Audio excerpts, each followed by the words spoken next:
Enciende una luz y déjala brillar, la luz de Jesús que brilla en todo lugar. No la puedes esconder, no te puedes callar ante tal necesidad. Enciende una luz en la oscuridad.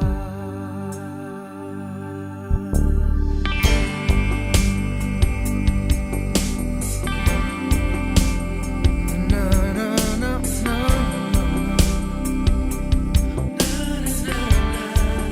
Enciende una luz, déjala brillar, la luz de Jesús.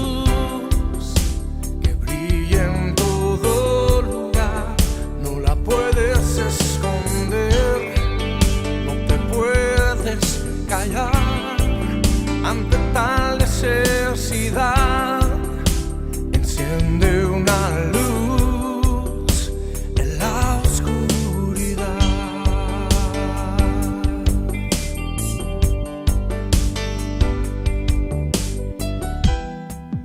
¿Cómo pues invocará a aquel en el cual no han creído? ¿Cómo creerán en aquel de quien no han oído? ¿Y cómo oirán si nadie les predica? Hermosos son los pies de los que anuncian la paz, las buenas nuevas de Jesús. Enciende una luz y déjala brillar, la luz de Jesús que brilla en todo. La puedes esconder, no te puedes callar ante tal necesidad. Enciende una luz en la oscuridad.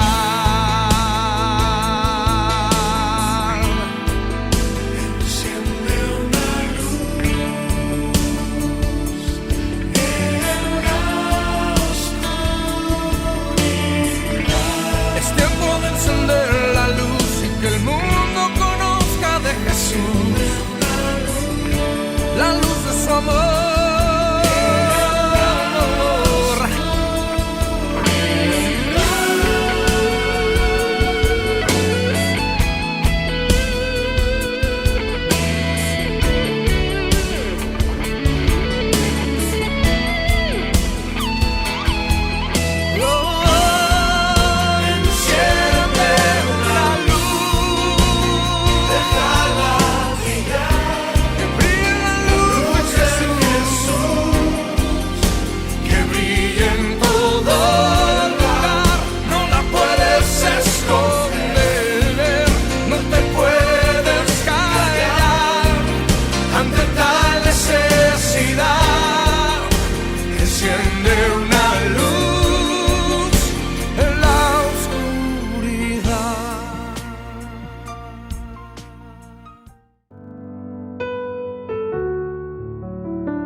Muy buenos días, amada Iglesia. Qué gozo poder encontrarnos desde este medio y poder alabar juntos el nombre de nuestro Dios. Muy bienvenidos sean a todos a este tiempo de alabanza y de adoración. Voy a leer el Salmo 63, que es precioso. Dice: Dios mío, eres tú. De madrugada te buscaré. Mi alma tiene sed de ti. Mi carne te anhela en tierra seca y árida, donde no hay aguas, para ver tu poder y tu gloria.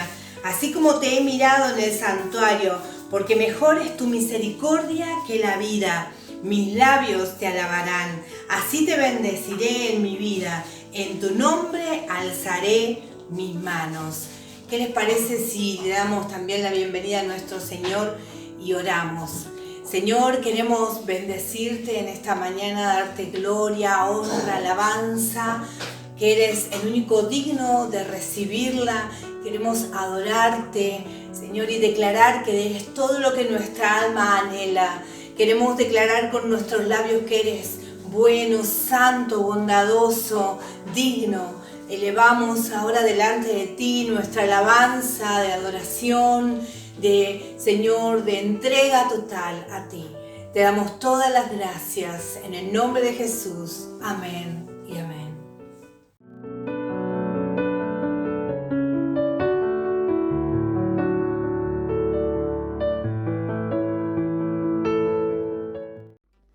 Aunque en ejército campe contra mí, no temeré. Aunque haya guerra hoy alrededor de mí, en ti confiaré. No temeré a 10,000 gentes que hagan sitio contra mí. Aunque la tierra se estremezca, mi salvación está en ti. Porque tú eres mi escudo, tú mi fortaleza. Tú eres mi gloria y quien levanta mi cabeza. Porque tú eres mi escudo, tú mi fortaleza. Tú eres mi gloria y quien levanta mi cabeza. Aunque afligido esté, tú pensarás en mí, no temeré. Aunque mi corazón estremecido esté, en ti confiaré. No temeré a ningún hombre que se junte contra mí. Tú eres mi Dios, mi fortaleza, mi salvación está en ti. Porque tú eres mi escudo, tú mi fortaleza. Tú eres mi gloria y quien levanta mi cabeza. Porque tú eres mi escudo, tú mi fortaleza.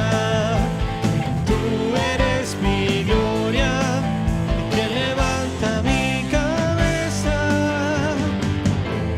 Levántate y sálvame. Levántate y sálvame. Levántate y sálvame. Levántate y sálvame. Levántate y sálvame. Levántate y sálvame, porque tú eres mi escudo, tú mi fortaleza. Tú eres mi gloria y quien levanta mi cabeza. Porque tú eres mi escudo, tú mi fortaleza. Tú eres mi gloria y quien levanta mi cabeza.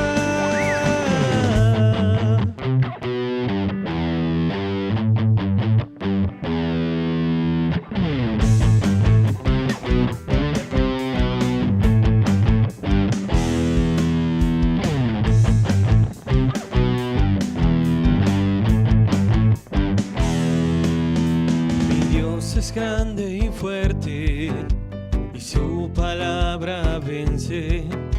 Sus enemigos tiemblan y huyen ante él. Mi Dios es grande y fuerte y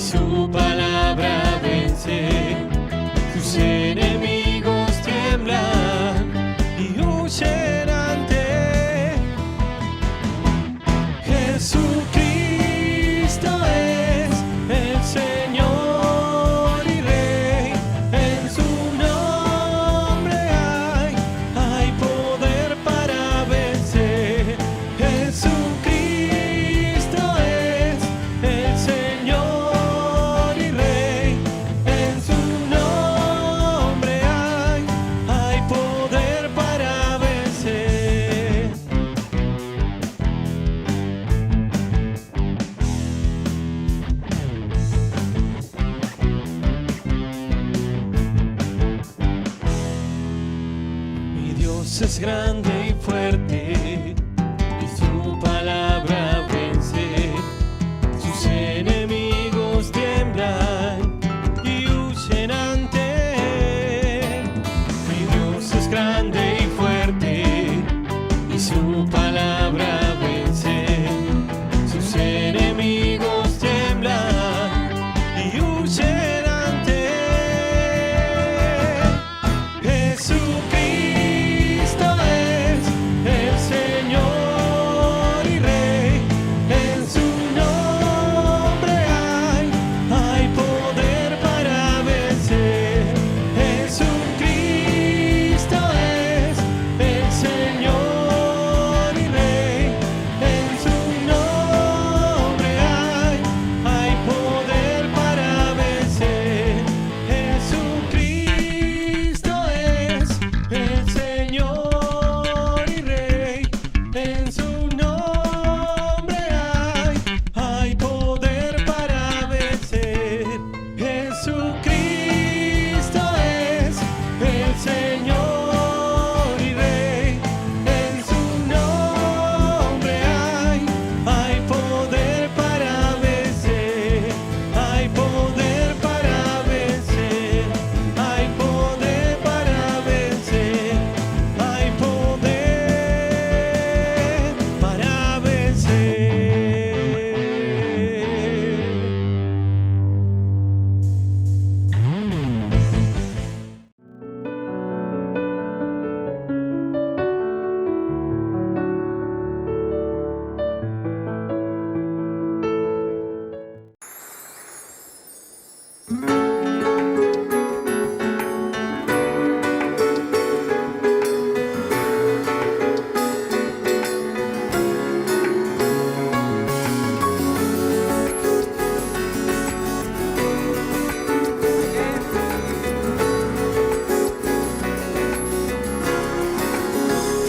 El que habita al abrigo de Dios morará bajo sombras de amor.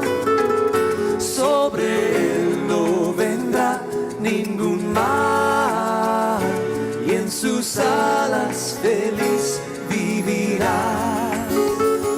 Oh, yo quiero habitar al abrigo de Dios, solo allí encontraré paz y profundo amor. Mi delicia es con él, comunión disfrutar y por siempre su nombre alabar.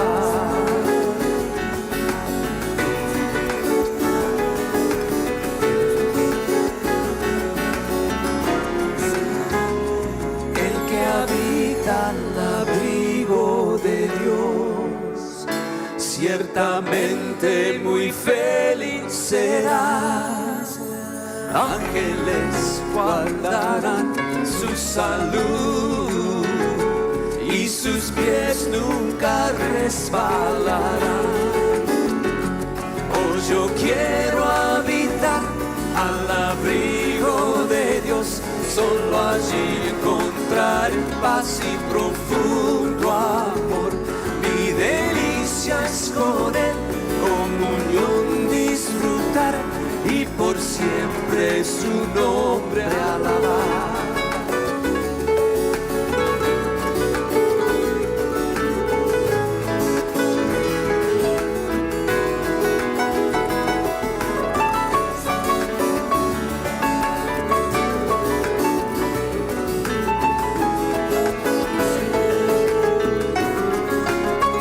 Oh, yo quiero habitar al abrigo de Dios, solo allí encontraré paz y profundo amor.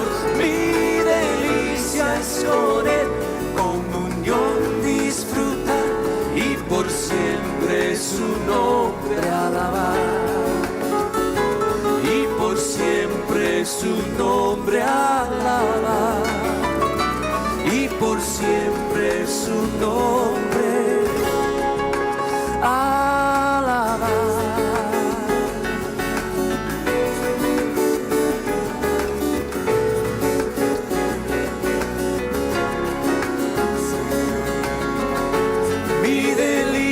estarás con Él, por siempre su nombre alabar.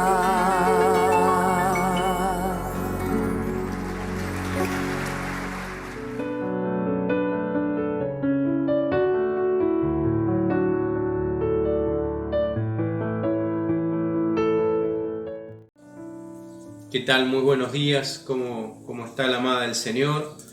Hermoso tiempo donde podemos estar unidos en el Espíritu para adorar al Señor y más aún en este tiempo donde hemos decidido darle ofrenda a nuestro amado Dios, hemos decidido apartar nuestros diezmos para Él y a través de ellos declaramos que el Señor es merecedor de toda la honra. Allí quiero citarles Salmos capítulo 96, verso 8, en la NTV la Escritura nos dice: denle al Señor la gloria que merece, lleven ofrendas y entren en sus atrios. Es maravilloso el poder tener esta libertad y poder traer delante del Señor aquello que hemos preparado y que entendemos recibimos de su mano. Pero también es maravilloso el recordar que cuando el Señor viene al encuentro cambia nuestra vida. Y este encuentro nos cambia para tener una relación de intimidad con Él, una relación que nos lleva a una entrega total a Dios, siendo restaurados para vivir en su diseño y así poder darle al Señor la gloria que merece, tal como lo dice aquí el salmista. Porque Dios nos ha diseñado para una entrega total a Él que abarca obediencia, adoración y sacrificio. Obediencia es la base de la entrega, porque si no hay obediencia, no hay entrega. Adoración es una vida consagrada al Señor. Y es por eso que tenemos que aprender a rendir al Señor todo en adoración. Y las ofrendas son parte de esa adoración a Dios, son parte de esa entrega. Y cuando hay entrega, también hay sacrificio. En Génesis capítulo 22 vemos en Abraham un vivo ejemplo de lo que es una ofrenda que representa una entrega total a Dios, que abarca obediencia, adoración y sacrificio. Allí en el capítulo 22 de Génesis podemos leer en un principio donde dice la Escritura: algunos años después, Dios quiso ver si Abraham le obedecía, así que lo llamó y le dijo: Abraham, quiero que me ofrezcas como sacrificio a Isaac, tu único hijo, a quien tanto amas. A la mañana siguiente Abraham madrugó y cortó leña suficiente para hacer un gran fuego. Preparó su burro y se puso en camino al lugar que Dios le había señalado. Iba acompañado de su hijo Isaac y 2 de sus sirvientes. Y más adelante el verso 9 dice: cuando llegaron al lugar señalado por Dios, Abraham construyó un altar y sobre él preparó la leña para el fuego. Luego ató a su hijo Isaac y lo puso sobre el altar. Y tenía el cuchillo en la mano y estaba a punto de matar a su hijo cuando oyó que Dios lo llama desde el cielo. Abraham respondió, y Dios le dijo: no le hagas daño al niño. Estoy convencido de que me obedeces, pues no te negaste a ofrecerme en sacrificio a tu único hijo. Y qué hermoso y qué maravilloso el poder ofrendar al Señor en este espíritu. Poder ofrendarle al Señor entendiendo que Él nos llama a una relación íntima, una relación de entrega total a Él. Y entendiendo también que las ofrendas que nosotros traemos son parte de esa adoración. Así que quiero animarte a que en esta mañana puedas ofrendar a Dios en adoración. Si preparaste tus diezmos, que lo puedas hacer entendiendo que esta es la honra que Dios merece. Así que oremos y en esa oración no solo consagremos nuestras ofrendas, sino también demos gracias al Señor por haberlas puesto primero en nuestra mano. Padre, queremos darte muchas gracias por esta nueva oportunidad que tenemos de traer estas ofrendas delante de ti, de consagrarlas. Gracias porque lo que hemos recibido de tu mano, Señor, es aquello, Señor, que nosotros ofrecemos y a través de ello demostramos, Señor, nuestra entrega total.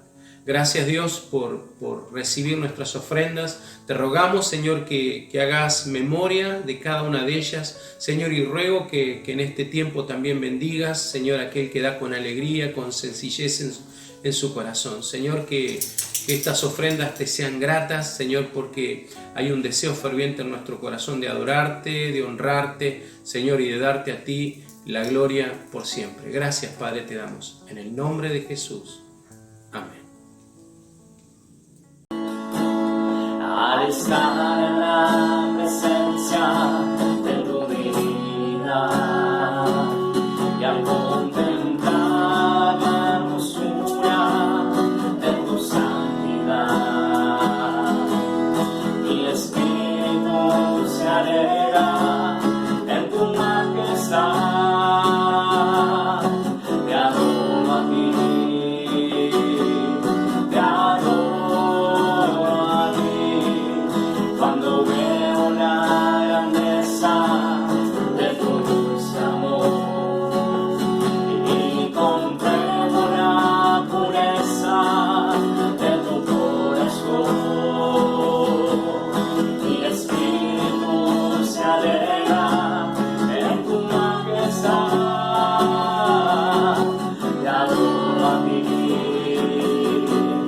te adoro a ti, y al estar aquí delante de ti te adoraré, postrado ante ti mi corazón te adora, Dios, y siempre quiero estar para adorar y contemplar tu santidad. Te adoro a ti, Señor, te adoro a ti, y al estar aquí delante de ti te adoraré, postrado ante ti mi corazón te adora, Dios, y siempre quiero estar para adorar y contemplar tu santidad. Te adoro a ti, Señor, te adoro a ti, te adoro a ti, Señor, te adoro a ti, te adoro a ti, Señor, te adoro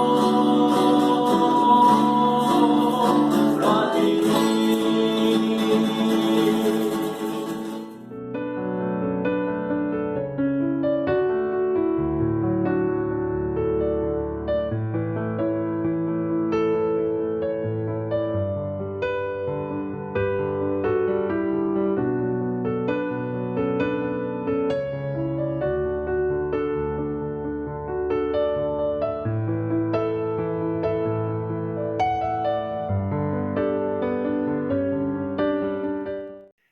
Nuevamente aquí estamos reunidos en el nombre de nuestro Señor, cada uno en su hogar, para participar de esta reunión.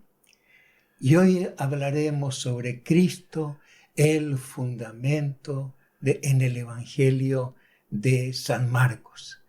Y daremos lectura al último versículo de este Evangelio. San Marcos capítulo 16, verso 20, que dice: y ellos saliendo predicaron en todas partes, ayudándoles el Señor y confirmando la palabra con las señales que les seguían. Amén.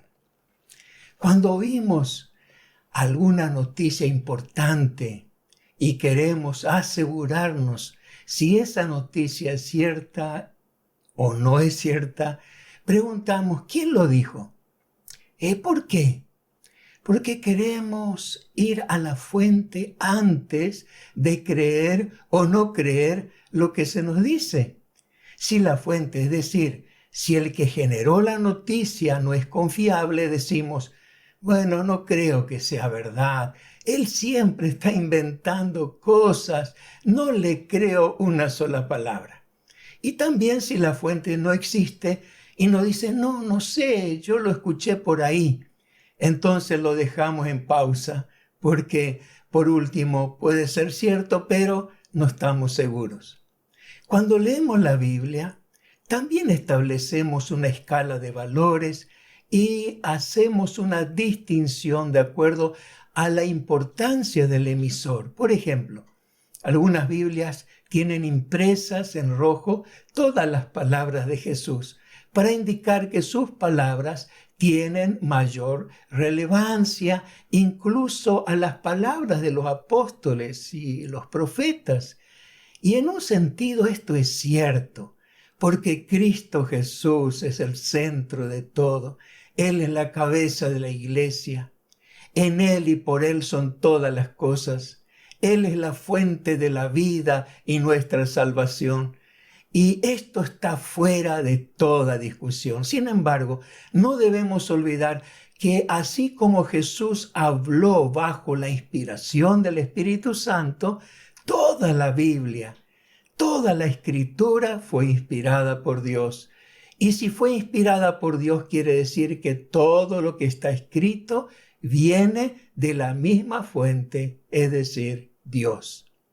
El Evangelio de Marcos fue escrito antes que Mateo, Lucas y Juan, aproximadamente entre los años 40 y 60 de nuestra era. Y es probable que muchos hayan preguntado, ¿quién lo escribió? Marcos. ¿Quién fue Marcos? Su nombre completo era Juan Marcos y al parecer pertenecía a la clase alta y rica de la sociedad en Jerusalén. Era hijo de una mujer viuda llamada María, en cuya casa se reunía la iglesia. Una antigua tradición dice que en la casa de María y de Juan Marcos se celebró la última cena y que el huerto de Getsemaní, donde Jesús fue apresado, le pertenecía.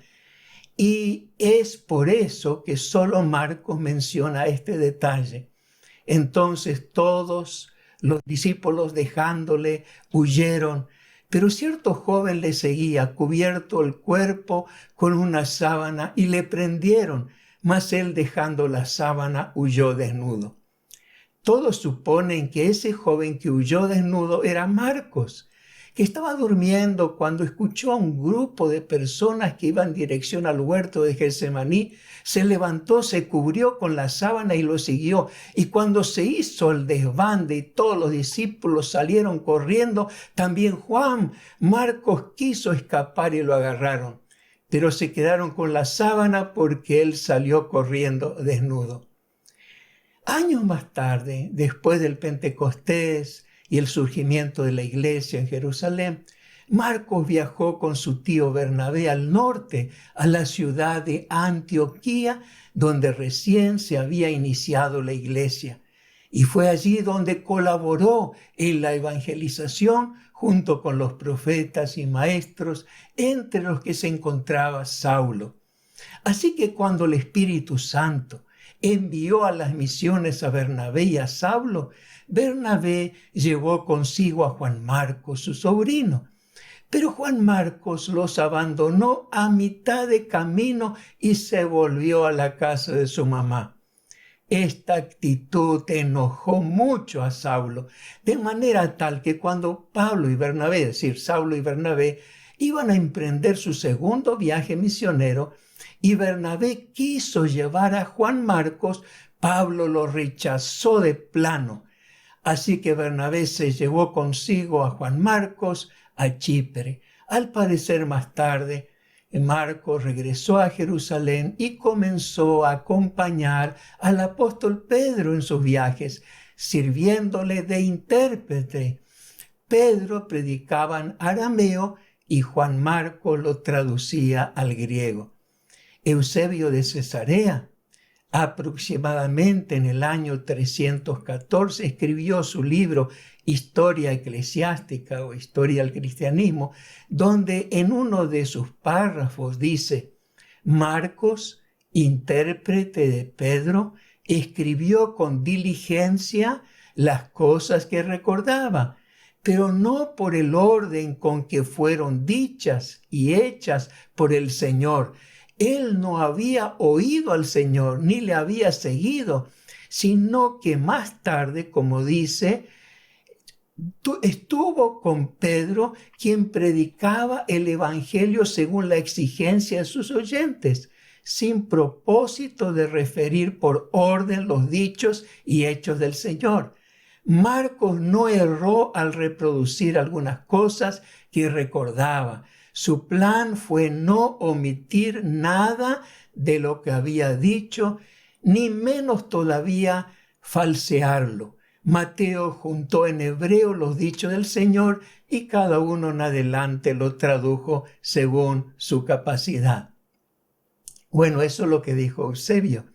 Y mucho antes que Eusebio, en el año 185, Ireneo escribió: Marcos, discípulo y traductor de Pedro, puso por escrito la predicación de Pedro.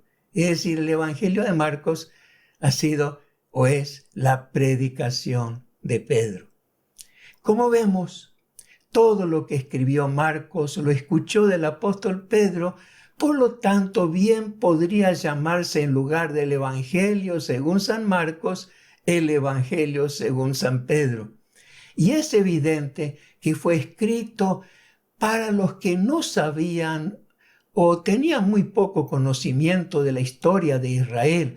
Por eso omite Marcos la genealogía de Jesús, omite también su nacimiento en Belén y va directamente al grano, comenzando con la predicación de Juan el Bautista, con el preámbulo que dice: principio del Evangelio de Jesucristo, Hijo de Dios.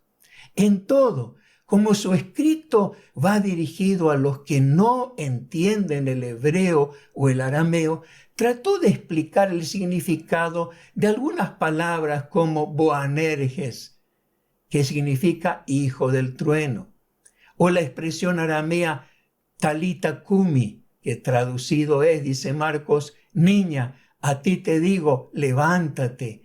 O también cuando quiso explicar una palabra que se utilizaba para la ofrenda, dice: pero vosotros decís, basta que se diga un hombre al padre o la madre, es corbán, que quiere decir mi ofrenda a Dios, todo aquello con que puede ayudarle. O también cuando Jesús sanó a un sordomudo, usó una palabra semita, efata. Dice el texto: y levantando los ojos al cielo, gimió y dijo, efata, es decir, sé abierto. Algunos dicen que Juan Marcos escribió su evangelio en un griego muy deficiente. Se equivocó en la conjugación de algunos verbos y su vocabulario fue muy limitado, porque era evidente que el griego no era su lengua nativa. Sin embargo, la influencia de Juan Marcos fue creciendo en toda la comunidad cristiana y al final de su vida lo vemos trabajando juntamente con el apóstol Pablo. Está con Pablo cuando escribe su epístola a los colosenses, porque dice, aquí Marco os saluda. Y cuando escribe a Timoteo, dice desde la cárcel en Roma, dice, toma a Marcos y tráele contigo porque me es útil para el ministerio. La vida de Juan Marcos nos muestra cómo Dios puede restaurar a cualquier creyente que se equivoca, que fracasa, a cualquier creyente que abandona su ministerio como lo hizo Marcos. Y no solamente esto, sino que puede usar a alguien que no maneja bien un idioma para comunicar el evangelio con eficacia. Marcos, como ningún otro, imprime algunas expresiones de Jesús con un gran realismo y en esta ocasión quiero señalar algunas de estas expresiones relacionadas con la fe.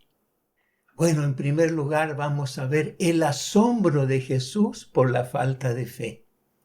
En Marcos capítulo 6, versos 5 y 6 dice, y no pudo hacer allí ningún milagro, salvo que sanó a unos pocos enfermos, poniendo sobre ellos las manos, y estaba asombrado de la incredulidad de ellos, y recorría las aldeas de alrededor enseñando.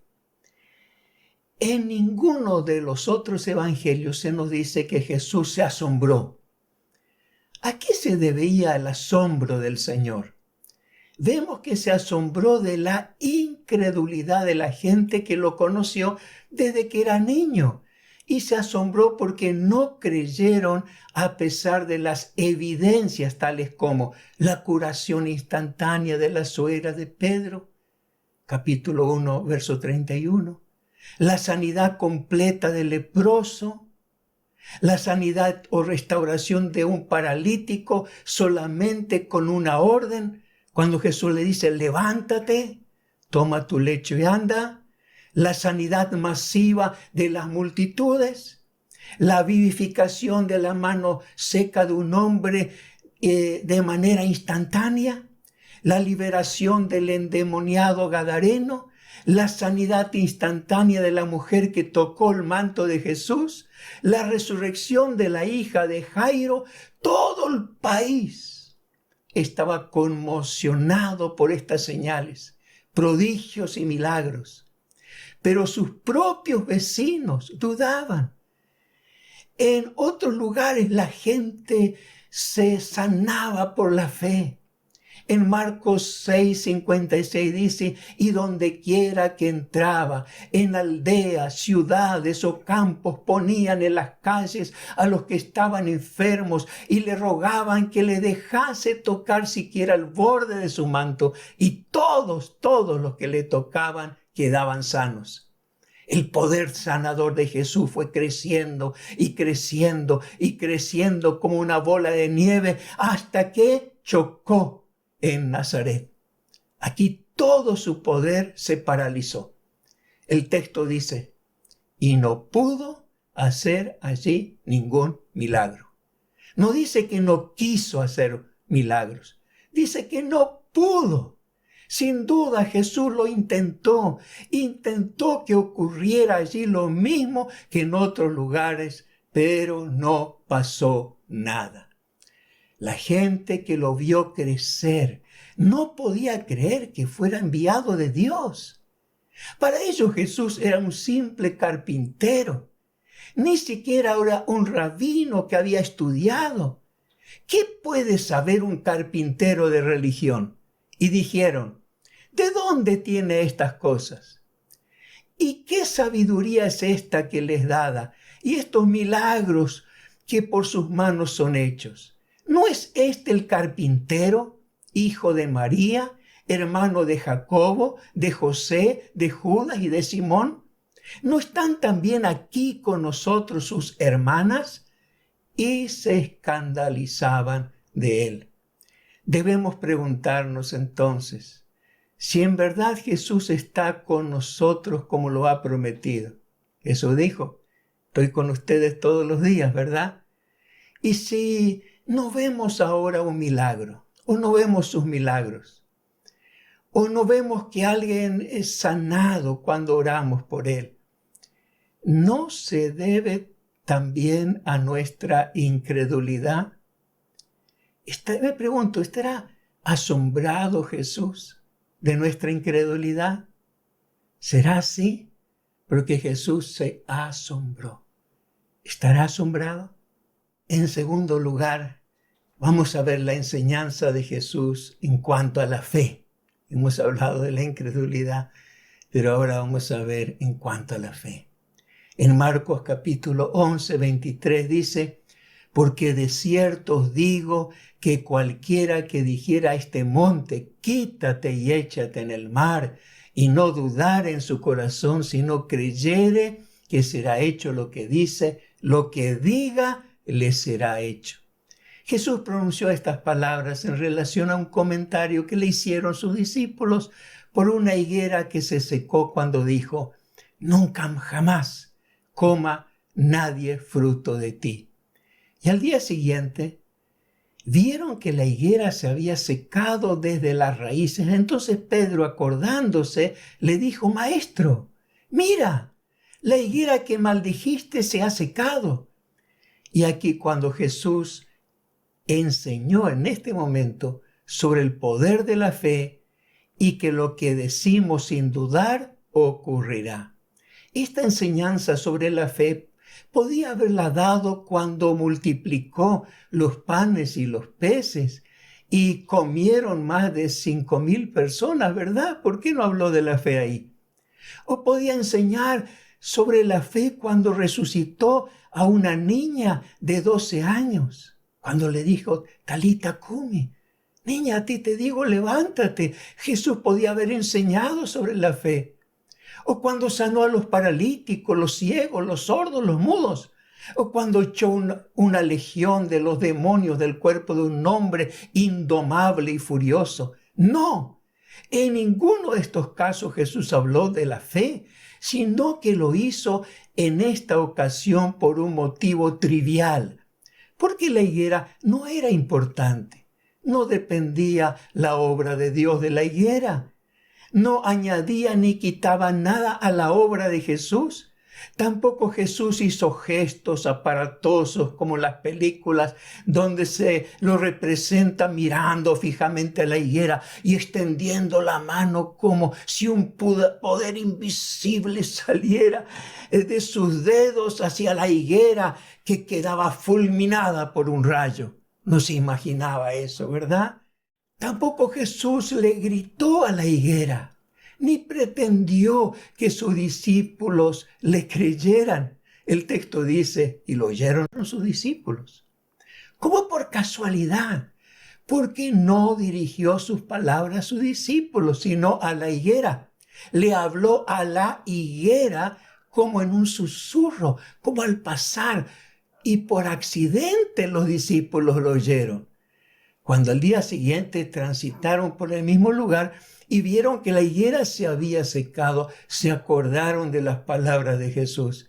Y aquí fue cuando les dijo, cualquiera que dijera a este monte, o lo que sea el monte o otra cosa, lo que uno quiere que ocurra, y no dudar en su corazón, sino creyere que será hecho lo que dice, lo que diga le será hecho.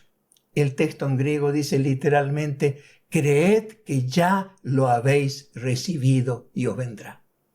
Debemos notar que esta enseñanza Jesús no la dio en el contexto de mover por la fe a personas, sino a cosas, tales como una higuera, una casa, una montaña, un vehículo, la naturaleza, el clima, pero no las personas.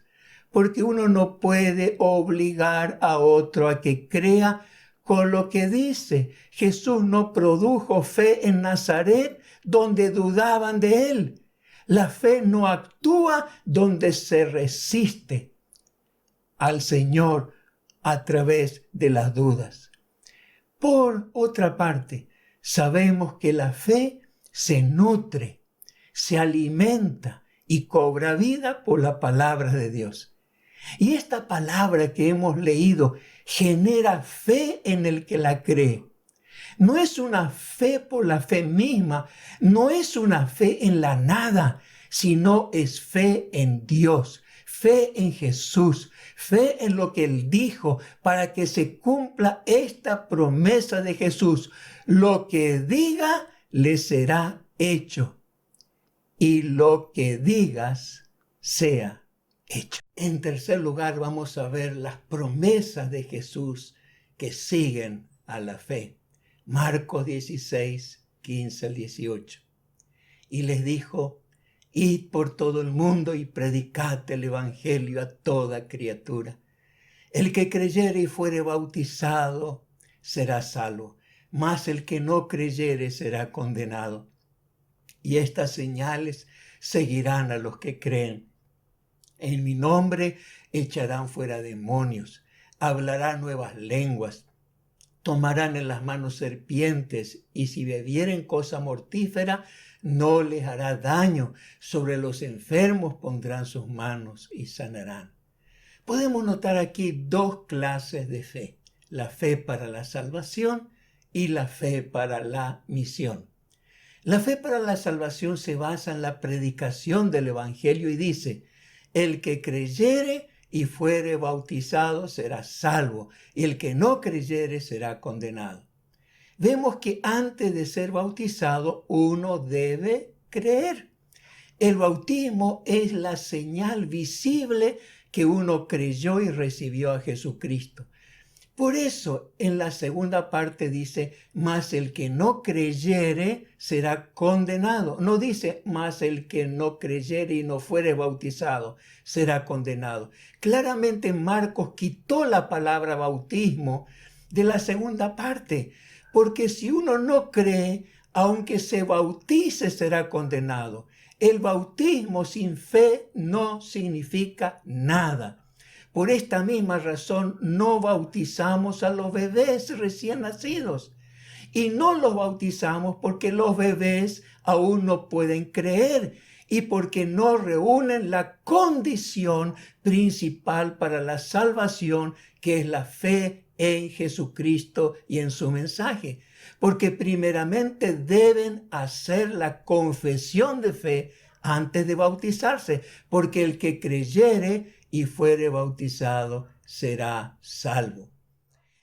La segunda fe es la fe para la misión, es decir, para los que van por el mundo predicando el Evangelio y necesitan la ayuda de Dios por medio de señales para demostrar que su mensaje proviene de Dios y que Dios mismo los está respaldando. Las señales sirven para indicar el camino para el que está perdido, desorientado y no sabe qué hacer. Estas señales no son para los creyentes, sino para los incrédulos, como dice Pablo en 1 Corintios 14:22. Así que las lenguas son señal no para los creyentes, sino para los incrédulos. Por lo tanto, como el hablar en lenguas es para los incrédulos, todas estas señales son para convencer a los incrédulos. Y estas señales, dijo Jesús, son: en mi nombre echarán fuera demonios. ¿Señal para quién? Para los incrédulos. Hablarán nuevas lenguas. Señal para los incrédulos. Tomarán en sus manos serpientes. Señal para los incrédulos. Si bebieren cosa mortífera, no les hará daño. Señal para los incrédulos. Sobre los enfermos pondrán sus manos y sanarán. Señal para los incrédulos. Por ejemplo, el apóstol Pablo fue mordido por una víbora venenosa accidentalmente y no le pasó nada. En Hechos 28:5 dice, y sacudiendo la víbora en el fuego, ningún daño padeció. ¿Por qué no le pasó nada? Porque Pablo creyó en la palabra que se le dijo en nombre de Dios. Pablo, no temas. Es necesario que comparezca ante el César y aquí Dios te ha concedido todos los que navegan contigo. Cuando Dios te da una misión, nada puede dañarte porque debes llevar a cabo la misión. Los creyentes no somos inmunes al veneno, ni a las epidemias, ni a los accidentes fatales por el solo hecho de creer. Somos inmunes solamente cuando Dios quiere cumplir su propósito por medio de nosotros. Por eso, si estás en una misión predicando el Evangelio, entonces echarás fuera demonios, hablarás nuevas lenguas, tomarás en tu mano serpientes, beberás cosa mortífera y no te hará daño. Sobre los enfermos pondrás tus manos y sanarán. Por eso Marcos concluye así: y ellos saliendo predicaron en todas partes, ayudándoles el Señor y confirmando la palabra con las señales que la seguían. Así que, querido hermano, si Dios te llamó y te envió a predicar el Evangelio, Dios te respaldará porque las señales te seguirán. Estas señales seguirán a los que creen. Regresando al principio, tal vez te preguntes, ¿quién lo dijo? ¿Es confiable esta fuente? ¿Lo que Juan Marcos oyó del apóstol Pedro es creíble? Y si la palabra es digna de confianza, ¿qué impide que creas en Jesucristo? ¿Qué impide que lo recibas en tu corazón? ¿No quieres quitar la incredulidad de tu interior para que Jesucristo tenga las manos libres para hacer milagros en tu vida? Recuerda que Jesús no pudo hacer milagro en Nazaret a causa de la incredulidad de la gente. ¿Acaso tu incredulidad está trabando el accionar de Dios? Pero si le dejas hacer, no habrá montaña que no se mueva, como dice la canción de Dane Berríos. No hay problema tan grande que Dios no resuelva. No hay montaña tan alta que Dios no la mueva. No hay tormenta tan negra que Dios no la calme. No hay dolor ni angustia que Dios no la sane. Él llevó las cargas del mundo sobre sus hombros. Las cargas que a ti te agobian, las llevará. Por eso quieres recibir a Jesús. ¿Quieres que lleve tus cargas, tu angustia y tu dolor? Él ha venido para salvarte. Él ha venido para libertarte. Él ha venido para darte la vida eterna. Ha venido para bendecirte. Solamente tienes que creer en Él. Solamente tienes que aceptarle como tu Salvador. Recibe en este momento al Señor. Y si estás apartado de Dios, este es el momento también de regresar a su camino. ¿Quieres orar conmigo? Oramos. Señor, he oído tu palabra y la creo. Creo que Jesucristo es el Hijo de Dios. Creo en el Evangelio de salvación, porque el que cree será salvo. Y yo creo, y porque creo y te recibo, ahora soy salvo. Lo proclamo, lo creo en el nombre de Jesús. Amén. Gloria al nombre de Dios. Si has hecho esta oración, te digo, bienvenido a la familia de Dios. Recibe el abrazo, mi abrazo y el abrazo de toda la iglesia y sobre todo el abrazo de Jesucristo que dio su vida por ti. Que pase una semana maravillosa. Dios te bendiga. Nos volvemos a ver el próximo domingo. Amén.